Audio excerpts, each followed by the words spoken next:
Hello everyone, সবাই কেমন আছো? চলে এসেছি নতুন একটি ভিডিও নিয়ে। আজ তোমাদের সাথে ট্যাকো বেলস কী করে বানিয়েছিলাম তার রেসিপি শেয়ার করব। তো প্রথমেই 2 কাপ আটা এবং 1 কাপ ময়দা নেওয়ার পরে অল্প পরিমাণে নুন এবং গুঁড়ো করে রাখা চিনি মিক্স করে তার উপর একটু তেল দিয়ে ভালো করে মেখে একটা ভিজে কাপড় দিয়ে জড়িয়ে রেখে দিয়েছিলাম বেশ কিছুক্ষণ, মানে 30 থেকে 1 ঘন্টা মতন।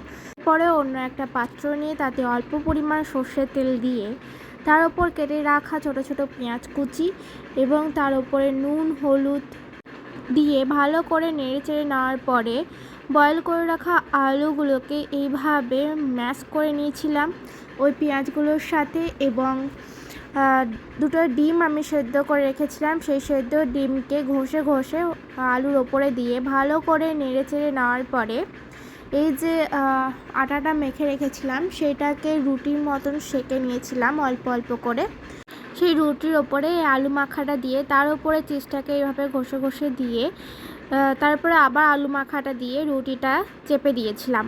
এরপরে একটি তাওয়াতে 2-3টে রুটি একসাথে ভালো করে এদিক ওদিক করে সেঁকে নেওয়ার পরে রুটিগুলোর এপিট ওপিট করে ভালো করে ঘি লাগিয়ে পরোটার মতন করে সেঁকে নিলে কিন্তু তৈরি হয়ে যায় আমাদের ট্যাকো বেলস।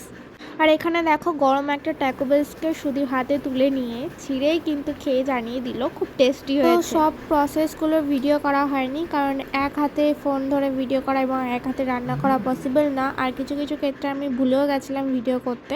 তো তোমাদেরকে বলে দিলাম রেসিপিটা, তো তোমরা হয়তো বুঝতে পেরেছো কীভাবে করতে হবে। তো এটা কিন্তু অনেকটা টেস্টি হয়েছিল আর খেতে অনেক ভালো লাগছিল। তো তোমরাও বাড়িতে অবশ্যই ট্রাই করো আর জানিও কেমন হয়েছে।